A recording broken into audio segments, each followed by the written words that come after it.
Foreign Minister Kevin Rudd is back in Canberra this morning following a weekend visit to Burma, where he met with pro-democracy leader Aung San Suu Kyi.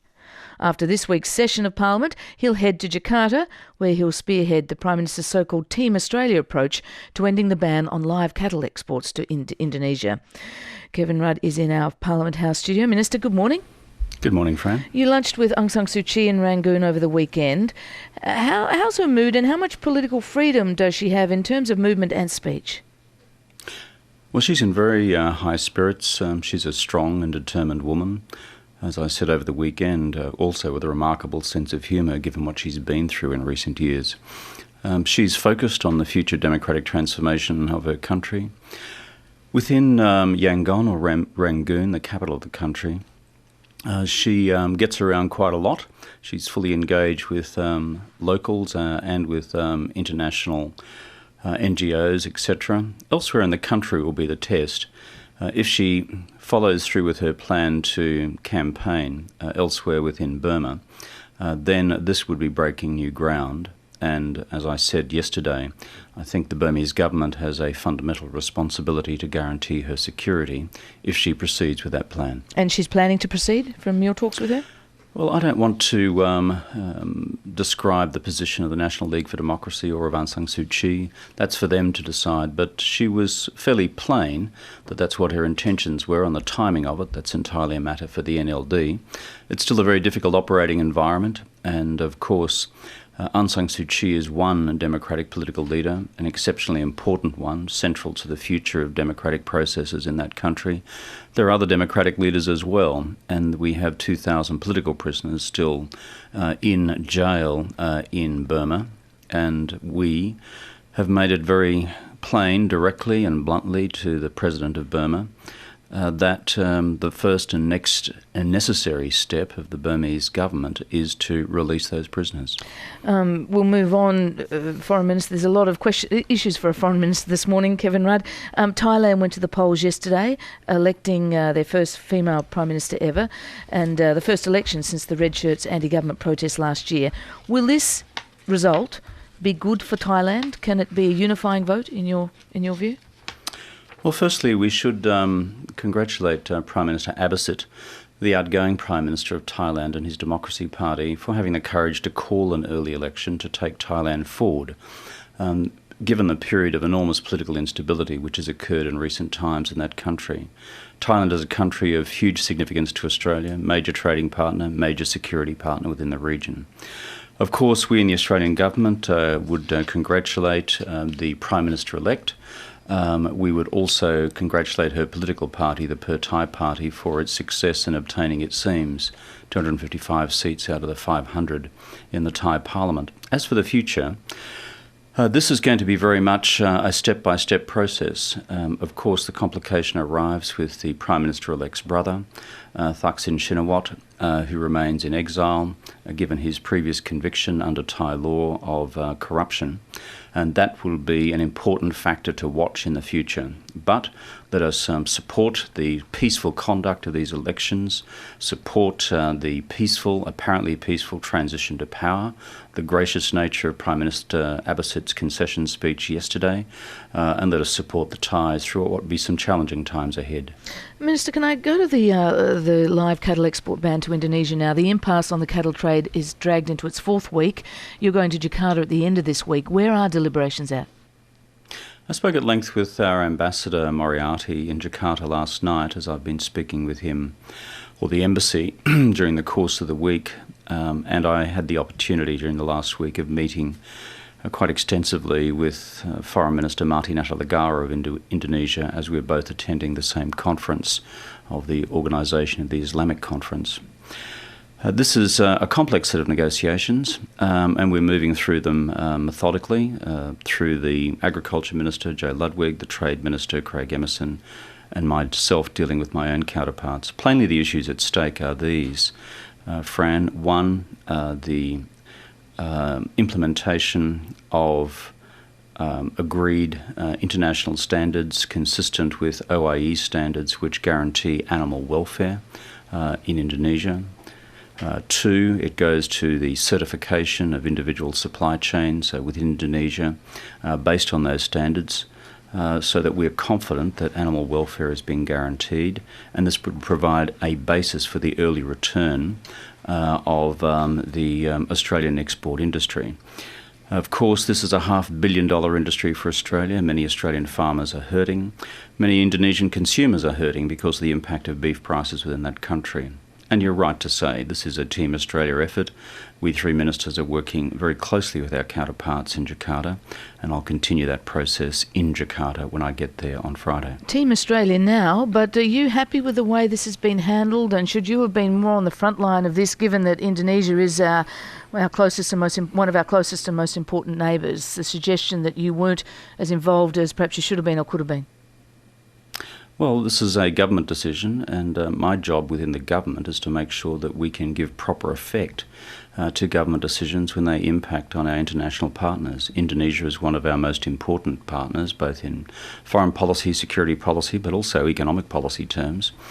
And that's why, over the last 3 to 4 weeks, I have met on a number of occasions now with Marty Natalegawa, the Indonesian Foreign Minister, to make sure that he is apprised of each step that we are taking to try and resolve this impasse, both to deal with the real animal welfare issues which are at stake in this negotiation, as well as the earliest possible resumption of the trade, given the impact on families across Australia. How early do you think that trade could be resumed, given we read today that Indonesia has put a hold on the issuing of the next 3 months of export permits?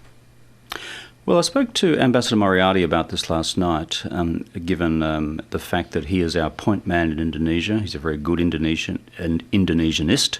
He understands the country very well, speaks the language, and he had extensive meetings with the Agriculture Minister and others in Jakarta on Friday. The release of the statement over the last several days by the Indonesian Agriculture Ministry concerning import licences was not a surprise to Australian officials. It applies to all imports, not just Australian, and it does not preclude the possibility of import licences being issued by the Indonesians in the period ahead. What we need to do, however, is to quickly grapple with the issues I referred to before: standards, certification, resumption of the trade, dealing with both animal welfare issues, and, of course, getting this market back functioning properly as it should be. A couple of issues now. Just the carbon price. The Prime Minister announced yesterday the carbon tax would not apply to petrol for ordinary motorists. When you were Prime Minister and you had the CPRS, petrol was exempt, but only for 3 years. Considering transport contributes 17% of greenhouse emissions, do you think it's right and smart for the government to put a permanent ban on keeping petrol out of a carbon price? Well, the first thing to say is that the government, unlike the opposition, is committed to putting a price on carbon. And that has been our consistent position since the government which I led was elected way back in 2007. We put the Carbon Pollution Reduction Scheme to the Australian Senate and the Australian Parliament twice, and twice it was rejected by the opposition. And the same opposition leader, Mr Abbott, continues to basically conduct one political stunt after another, rather than addressing the core issues of how we deal with global warming. On the specific question of motor fuel, we've made our position clear in the past because of its impact on consumers, that it was appropriate to exempt it from the regime. The Prime Minister has indicated over the weekend that that exemption would also be the case under the scheme which she has put forward. And I believe, given the price pressures on consumers, the price pressures on working families right across Australia, and that the family car is just so critical to people's ability to do their job, drop the kids at school, this is the right decision. And one final thought on this as well. Mr Abbott, Captain Stunt, is out there for the last 3-4 months now, on dozens of occasions, telling Australian consumers that the price of petrol would skyrocket under our proposal to put a price on carbon. Well, he's wrong, and he should have the guts and be manly enough to admit the fact that he was wrong. It's 8 minutes to 8 on Radio National Breakfast. Our guest this morning is Foreign Minister Kevin Rudd. Kevin Rudd, the Fairfax papers this morning reveal that 10 years ago the Australian Defence Force and the US Army military were in disagreement as to whether Iraqi and Afghan insurgents should be granted Geneva Convention POW protections in Iraq and Afghanistan we're talking about.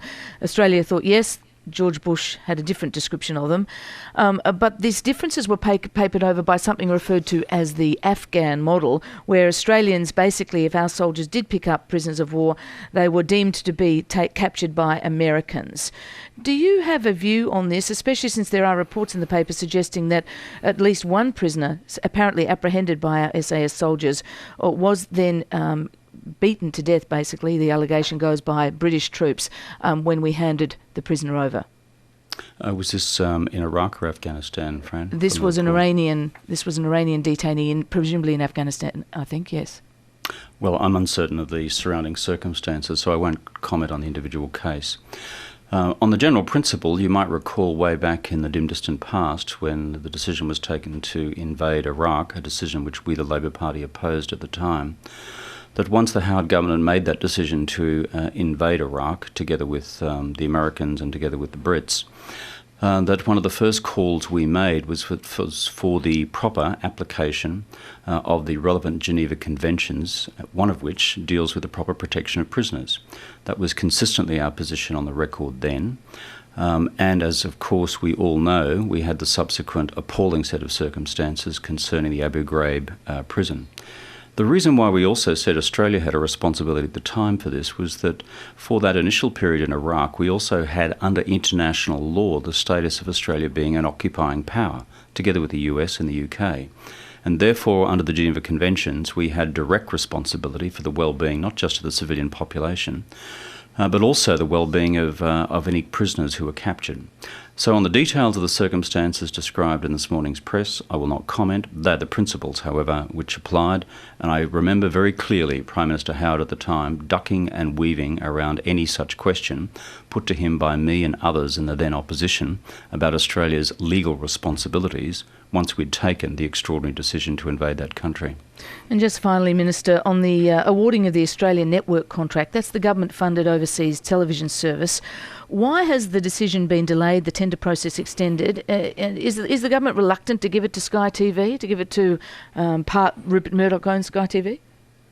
Well, the first thing to say is that we will work our way through as a government the process which involves obviously a tender evaluation board and, of course, the deliberations of Cabinet itself. I think it's important to emphasise that over the last 6 months, since the original guidelines for tender have been issued, that we also face, in the international environment, some change in circumstances, most particularly in relation to what is happening in the Middle East. If at the end of last year we could all predict that the Middle East would be turned upside down and that we as Australia would face a rolling set of consular crises in the Middle East, and therefore the ability to contact thousands of Australians in a range of Middle Eastern countries, then of course we would have framed the guidelines a little more differently. Therefore, one of the factors bearing on Cabinet's mind was how to incorporate those new considerations into the tender evaluation process.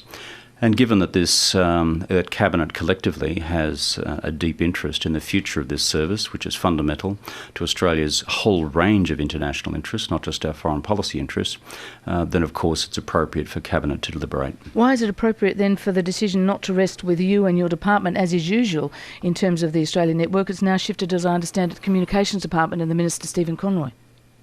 Well, I'm a member of the Australian government. I support the government's decisions, and it's entirely appropriate for Cabinet to work its way through the range of policy factors, including the international policy factors, including those I've just referred to, in framing its view. That is entirely appropriate.